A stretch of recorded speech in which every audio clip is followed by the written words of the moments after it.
দিল্লিকে বলছি, বাংলাদেশের ২০ কোটি মানুষের সাথে বেইমানি করে শুধুমাত্র একটা করদ রাজ্যের মুখ্যমন্ত্রীর উপর ভরসা করে যদি আপনারা মনে করেন যে আপনারা ৮০০ কিলোমিটার রাস্তা ১০০০ কিলোমিটার রাস্তা বাংলাদেশের বুকের উপর দিয়ে চলে যাবেন, বোকার স্বর্গে বাস করছেন। শুধু বাংলাদেশের আভ্যন্তরীণ রাজনীতি দেখেন, এইখানে ট্রেন পরানোর রাজনীতি আছে বিএনপি আওয়ামী লীগের মধ্যে। স্লিপার খুলে ফেলা, ট্রেনের লাইন উঠায়া দেওয়া, আগুন দিয়ে ট্রেনের বগি পড়ায়া দিয়ে মানুষ মেরা ফেলা, এই রাজনীতি বাংলাদেশে আছে। আপনি ৮০০ কিলোমিটার রাস্তা ট্রেন নিয়ে যাবেন এখান থেকে নিরাপদে? এটা প্র্যাকটিক্যালি সম্ভব? বাংলাদেশের মানুষকে খুশি না করে একটা অগণতান্ত্রিক রাজ্যের সাথে মুখ্যমন্ত্রীর সাথে চুক্তি করে? অসম্ভব ব্যাপার, হইতেই পারে না। ৪৭ সালে এবং ৭১ সালের দুইটা লড়াইয়ের মধ্য দিয়ে তারা যে রাষ্ট্র করেছে সেটার মধ্য দিয়ে এই প্রশ্নের উত্তর দিয়েছে যে আমরা একটা স্বাধীন রাষ্ট্র সার্বভৌমভাবে বাঁচিয়ে রাখার জন্য করেছি এবং এটা থাকবে। এবং এটা কারো দান সৎগার মাল হিসাবে আসে নাই, এটা রক্ত দিয়ে কিনতে হয়েছে এই দেশটাকে। এবং বাংলাদেশের মানুষ, বাঙালিরা ভুলে যায় নাই ১৭৫৭ সালের সেই মীর জাফরের ইতিহাস, ঘসিটে বেগমদের ইতিহাস। অতএব যেই রক্ত দিয়ে বেইমানি করে দেশ হারানো হয়েছিল, সেটা লড়াই করে রক্ত দিয়ে আবার দেশটাকে উদ্ধার করতে হয়েছে। অতএব উত্তর খুব পরিষ্কার, বাংলাদেশ রাষ্ট্রের স্বাধীনতার সার্বভৌমত্ব বিক্রি করা হয় নাই এবং করা হবে না। তাই দিল্লিকে আমরা বলছি, আপনি হাসিনার উপরে ভোট দিয়ে যা কিছু চান নিতে পারবেন, কিন্তু দীর্ঘমেয়াদে জনগণকে খেপিয়ে সেটা আপনি রাখতে পারবেন না। আপনার নিজের ইতিহাস থেকে আপনি শেখেন। শ্রীলঙ্কার দিকে তাকান, যাচ্ছে তাই করেছেন শ্রীলঙ্কাতে। তামিলদেরকে ফান্ডিং করে অস্ত্র দিয়ে দেশকে অরাজক করে ফেলছিলেন। সেই শ্রীলঙ্কাতে আপনাদের অবস্থা কি আজকে? নেপালের দিকে তাকান, যেই নেপালের শতভাগ ব্যবসা বাণিজ্য সবকিছু আপনারা নিয়ন্ত্রণ করেছেন, সে নেপাল আজকে আপনাদেরকে ২ পয়সার দাম দেয় না। মালদ্বীপের দিকে তাকান, আপনার সেনাবাহিনীকে সেখান থেকে বের করে দেওয়া হয়েছে, মিলিটারি বেস। তাহলে আপনার প্রতিবেশীর দিকে আপনি তাকান যে আপনার এই ফরেন পলিসিগুলো ওয়ার্ক করছে না। So for God's sake, come back to your common sense. এই জন্য দিল্লিকে বলছি, বাংলাদেশের ২০ কোটি মানুষের সাথে বেইমানি করে শুধুমাত্র একটা করদ রাজ্যের মুখ্যমন্ত্রীর উপর ভরসা করে যদি আপনারা মনে করেন যে আপনারা ৮০০ কিলোমিটার রাস্তা ১০০০ কিলোমিটার রাস্তা বাংলাদেশের বুকের উপর দিয়ে চলে যাবেন, বোকার স্বর্গে বাস করছেন। শুধু বাংলাদেশের আভ্যন্তরীণ রাজনীতি দেখেন, এইখানে ট্রেন পরানোর রাজনীতি আছে বিএনপি আওয়ামী লীগের মধ্যে। স্লিপার খুলে ফেলা, ট্রেনের লাইন উঠায়া দেওয়া, আগুন দিয়ে ট্রেনের বগি পড়ায়া দিয়ে মানুষ মেরা ফেলা, এই রাজনীতি বাংলাদেশে আছে। আপনি ৮০০ কিলোমিটার রাস্তা ট্রেন নিয়ে যাবেন এখান থেকে নিরাপদে? এটা প্র্যাকটিক্যালি সম্ভব? বাংলাদেশের মানুষকে খুশি না করে একটা অগণতান্ত্রিক রাজ্যের সাথে মুখ্যমন্ত্রীর সাথে চুক্তি করে? অসম্ভব ব্যাপার, হইতেই পারে না। কানেক্টিভিটি হইতেই পারে। আমিও নেপালে যেতে চাই শিলিগুড়ি দিয়ে, আমিও উত্তর দিনাজপুর হয়ে আমি ভুটানে যেতে চাই, আমার ট্রাক যেতে চায়, ব্যবসা করবে, পেঁয়াজ আনবে, বিদ্যুৎ আনবে। আপনিও বাংলাদেশের উপর দিয়ে যান, ত্রিপুরা যান, কুমিল্লা হয়ে, আমার কোনো সমস্যা নাই। কিন্তু শুধু আপনি নেবেন, আমি কিছু পাবো না, আমি দেবো না, এটা তো চুক্তি হতে পারে না।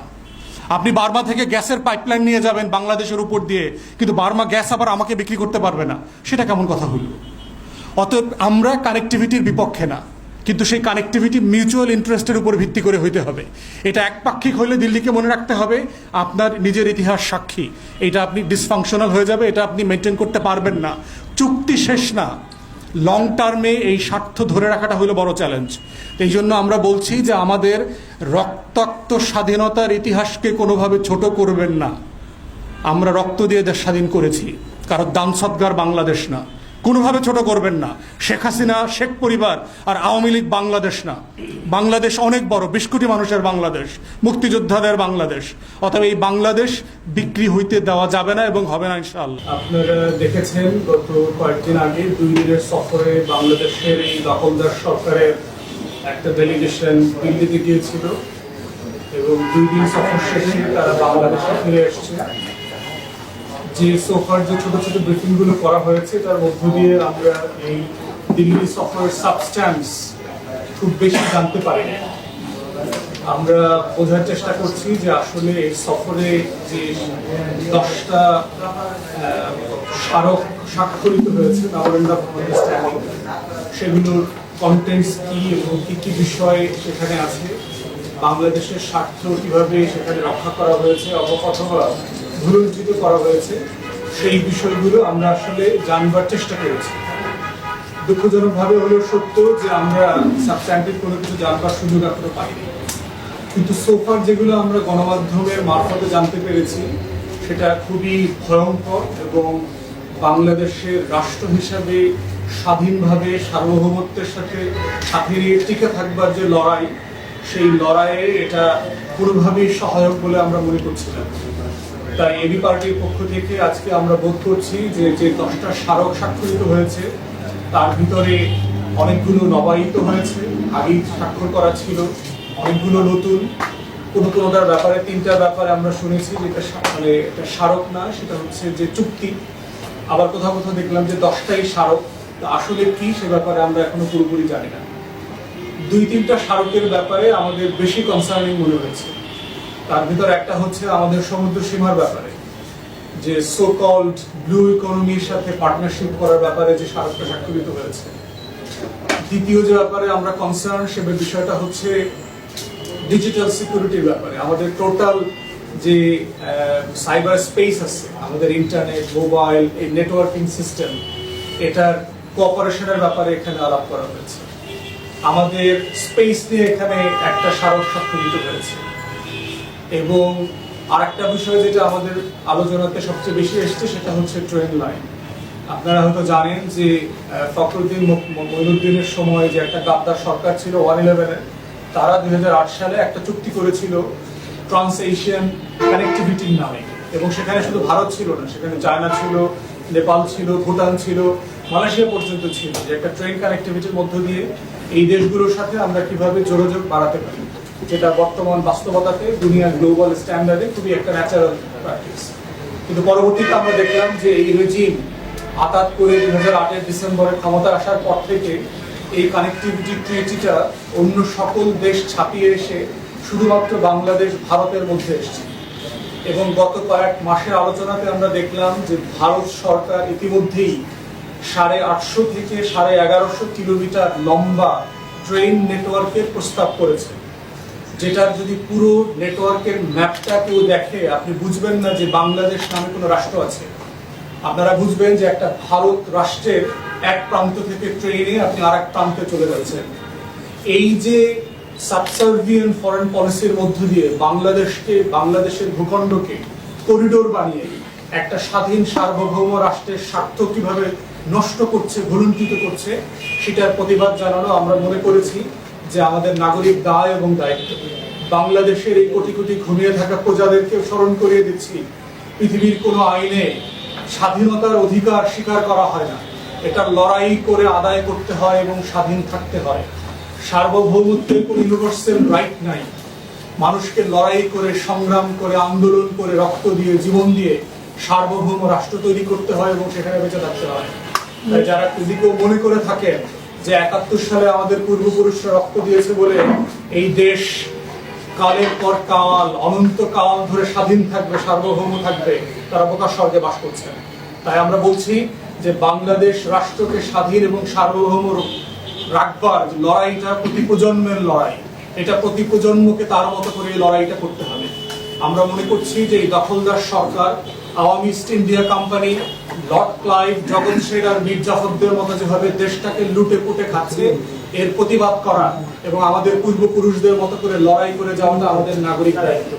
এই লড়াইয়ের অংশ হিসাবে আজকে আমাদের এই ব্রিফিং। আমরা মনে করছি যে বাংলাদেশ রাষ্ট্রকে এবং তার জনগণকে নতুন করে ভাবতে হবে যে সে কি ধরনের রাষ্ট্রে বসবাস করতে চায়। আপনারা যদি পরদ রাজ্যে বসবাস করতে চান, অনির্বাচিত মুখ্যমন্ত্রীর অধীনে জীবনযাপন করতে চান, চয়েস, কোনো সমস্যা নাই। কিন্তু আপনারা যদি স্বাধীন সার্বভৌম রাষ্ট্রে মর্যাদা নিয়ে বেঁচে থাকতে চান, আপনাদের লড়াই করে বাঁচতে হবে। আপনারা জানেন আগামী মাসের 2য় সপ্তাহে বাংলাদেশের এই দখলদার সরকারের ডেলিগেশন চায়না যাবে, বেইজিং যাবে, এবং সেখানে ইতিমধ্যে চায়নার কাছে তারা $7 বিলিয়ন সাহায্য চেয়েছে। একটা বড় আকারের বাজেট, যেটা কর দিয়ে পোষানো যাবে না এমন একটা বাজেট বাস্তবায়নের জন্য। এবং আমরা ধারণা করছি বেইজিং সফরকে সামনে রেখে বাংলাদেশের এই অনির্বাচিত দখলদার সরকারকে দিল্লিতে সামন করা হয়েছে। এই মীর জাফররা গিয়ে দিল্লিতে কি দিয়ে আসছে পলাশী দিবসে? পলাশী দিবস ছিল গতকালকে, যেখানে বাংলার স্বাধীনতা সূর্য অস্তমিত হয়েছিল 1757 সালে। তাই বাংলার ভাগ্যাকাশে 2024 সালে কি বাস্তবতা বিরাজ করছে সেটা বোঝা এবং বোঝানোর দায়িত্ব থেকে আজকের এই ব্রিফিং। এএফডি একটা ডিপার্টমেন্ট আছে, সচিবালয়ের একটা ডিপার্টমেন্ট, যেটা হচ্ছে প্রতিরক্ষা মন্ত্রণালয়কে ভেঙে করা হয়েছে।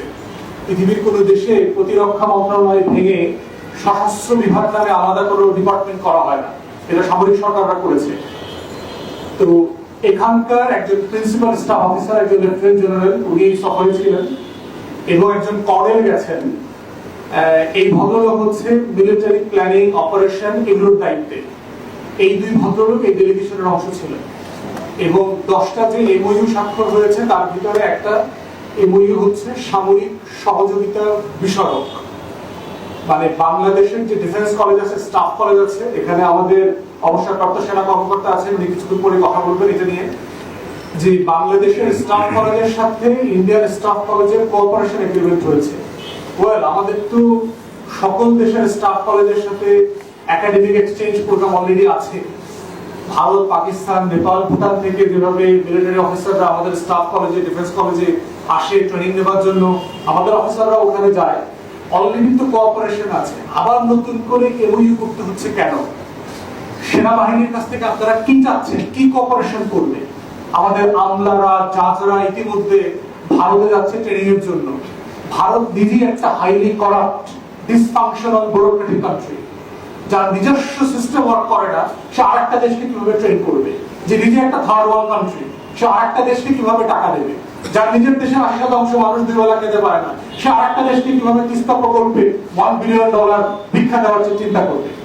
অতএব এই বাস্তবগুলো, বোতাগুলো মাথায় রেখে আমাদের প্রত্যেকটা এমওইউ কে যাচাই করতে হবে।